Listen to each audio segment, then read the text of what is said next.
গোসল আমি লাভ দিলাম, লাভ দিয়ে ওহ কি মজা লাগতেছে, অনেক মজা লাগতেছে। ভাবির হোটেল, যাই হোক ভাবির হোটেলে দেখে মুগ্ধ হয়ে গেলাম।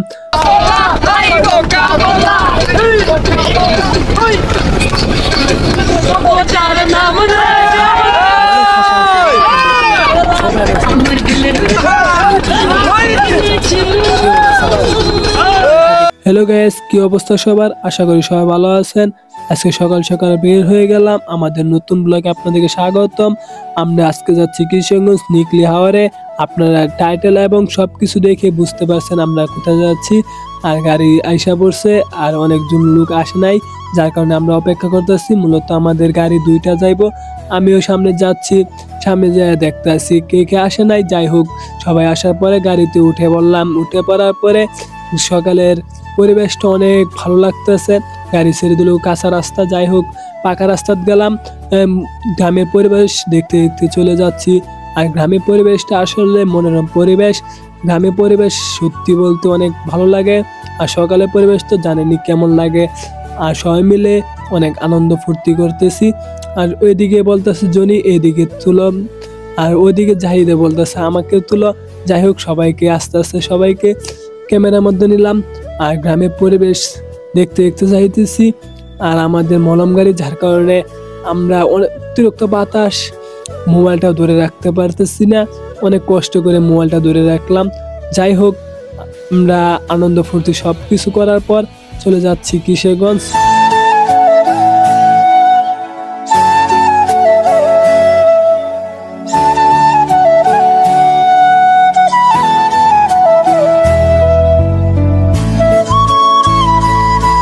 অনেক মনোরম পরিবেশ, সেগুলো উপভোগ করে যাচ্ছি।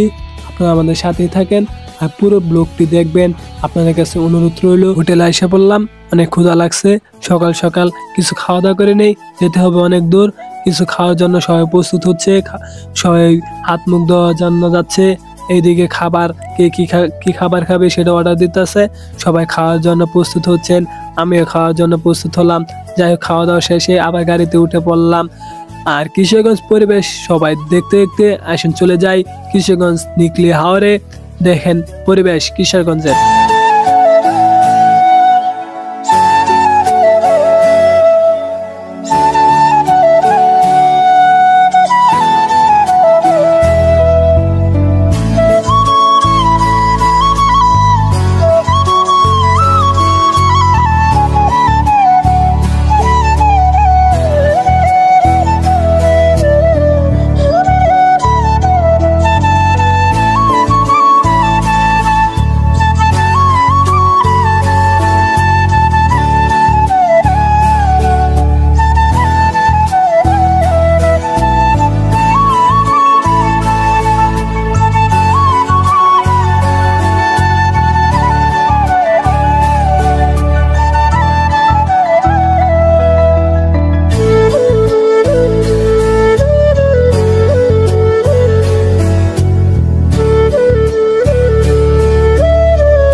কিশোরগঞ্জের নিকলি হাওরের পরিবেশ দেখে আমি মুগ্ধ হয়ে গেলাম।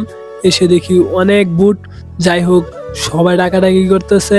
সে বলে আমাদের গাড়িতে আসেন, সে বলে আমাদের বুটে আসেন। কি করবো, আমরা তো এখানে নামবো না, আরো যাব অনেক দূরে। যাই হোক পরিবেশটা অনেক ভালো লাগলো। আইসা বললাম নিকলি হাওরে, সবাই নামতেছি। সবাই নামার পর সবাই নামতেছি, অনেক নামার পরে অনেক বুট। যাই হোক আমাদের বুটটি ওই পাশে যেতে হবে। ওই পাশে যাওয়ার পর দেখলাম আমাদের বুটটি অনেক ভালো লাগছে।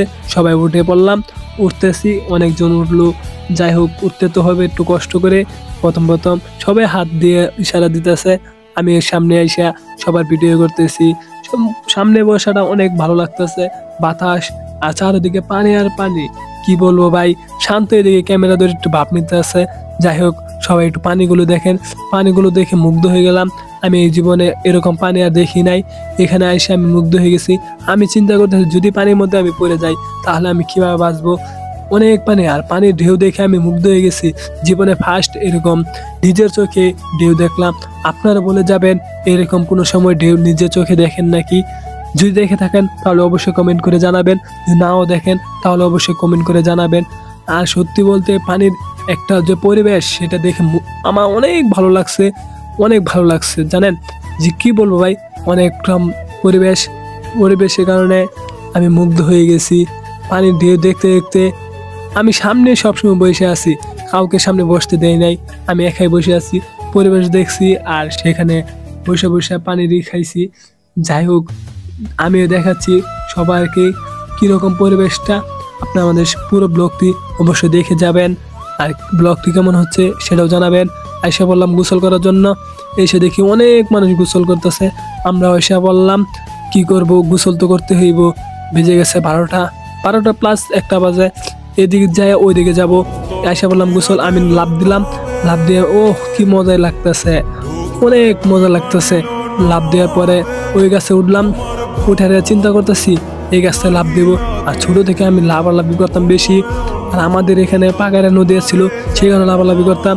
গোসল করতেছি শ্যাম্পু মাখায়, কারণ গেছি গাড়ি দিয়ে, তো ময়লা অনেক ছিল আর মাথা ব্যথা করতেছিল, যার কারণে আইসা বললাম বাবির হোটেল। যাই হোক, বাবির হোটেলে দেখে মুগ্ধ হয়ে গেলাম, আর এখানে পরিবেশ দেখে মুগ্ধ। রাষ্ট্রপতির বাসায় অনেক বৃষ্টি হচ্ছে, অনেক বৃষ্টির কারণে আমরা দৌড় দিলাম, আবার ফিরলাম, অন্য জায়গায় যাব। সবাই আসতেছে, আমিও এখানে দাঁড়িয়ে রয়েছি, সবাইকে আসার জন্য ডাকাডাকি করতেছি। একজন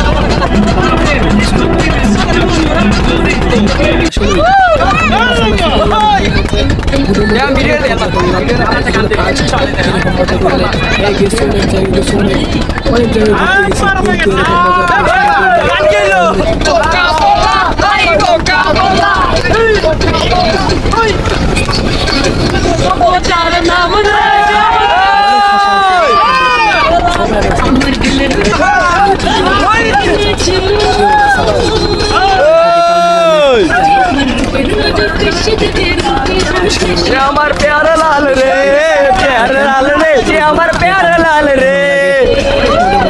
পর আয়সা পড়লাম, আর ছোট ভাইয়ের কথা কি বলবো, সে এমন নাচ নাচছে, পুরো রাস্তায় সে নাচছে, আবার এখানেও নাচ, সব জায়গায় সে নাচতেছে। যাই হোক, গ্রামের হইয়ার পরিবেশটা দেখেন, নদীর পরিবেশটা সেই মজার, আর ঢেউগুলো দেখে আমি মনে করেন ভয় পেয়ে যাই, এমন অবস্থা, কি ঢেউ আসে, ভয় পেয়ে যাই। আমি চিন্তা করি যদি আমি এখানে পড়ি তাহলে হয়তো আর আমার বাড়িতে যাওয়া হবে না। আর ঢেউ দেখে আর সামনে বসছিলাম, সবাই অনেক কথা বলতেছে, যার কারণে আবার মাঝখানে এসে পড়ছি। ঢেউ তো অনেক অতিরিক্ত, আর বুটে আমার উঠার ইচ্ছা অনেক। এখানে এসে দেখি মাছ মারতেছে, মাছ দেখলাম। যাই হোক, এখানে ছোট ছোট মাছ রাখে না। আইসা পড়লাম কিশোরগঞ্জ নিকলি মিঠাময়, এখানে আইসা পরে দেখি সবাই যাওয়ার জন্য ইয়ে করতেছে, আমরা লাস্টে আমাদের এখানে ডাকাডাকি করতেছে, আমরা হুদা দৌড়। যাই হোক, আজকে আমাদের এই পর্যন্ত ব্লগটি, আর ব্লগটি কেমন হয়েছে অবশ্যই আপনারা লাইক কমেন্ট দিবেন, আবার কমেন্টে জানিয়ে যাবেন আমাদের পুরো ব্লগটি কেমন হয়েছে। আল্লাহ হাফেজ, সবাই ভালো থাকবেন।